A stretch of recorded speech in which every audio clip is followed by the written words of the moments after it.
Super nakakatakot na daan pero still tumuloy pa rin kami. This is us getting ready at 6 p.m. dahil babiyahe kami ng 1.5 hour. At ang pupuntahan nga namin is simbahan. First Sunday of the year nga.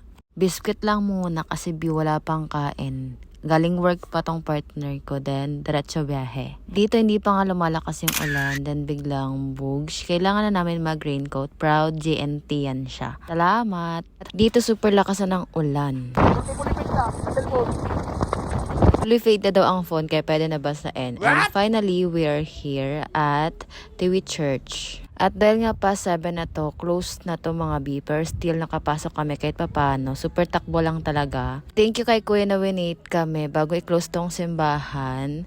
And thank you Lord. Nakapasok at nakapag-pray pa. O diba, enough na yung mga ilaw. Kasi kami na lang talaga yung inaantay lumabas mga bee. This church named St. Lawrence the Martyr Church. Built in 80s pa mga bee. As in, kaya super daming dumadaya dito. Including us, yearly talaga hindi kami pumapaltos. After dyan, pumunta din kami sa Oroan Church. Isa din sa dinadayo. Pero mga around 15 to 20 minutes pa yung biyahe papunta doon. And dito yung scary part kasi super dilim ng daan. Super bilang lang din yung mga nakakasabay namin dito. Kahit nga ganon, pinush pa rin namin kasi andito naman na kami. So, why not? Makakarating din naman. And yes, we're here na at Oroan Church. Close na nga rin to, pero magpe-pray pa rin kami. At least we showed up. Thank you Lord. Thank you sa gabay, sa guidance, and sa safe ride. At ayan, yung kinuha na ng kandila ng partner ko is yung nandyan na kandila kasi wala nang bilihan. All close.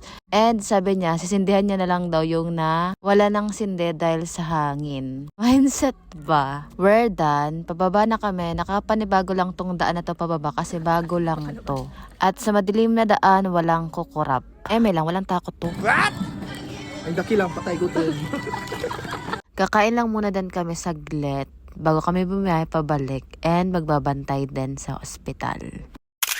Gutom na gutom yarn. Sa park nga lang din kami tumambay. Dito na nga din kami sa ospital magbabantay at dito matutulog overnight. Pang-4 na gabi.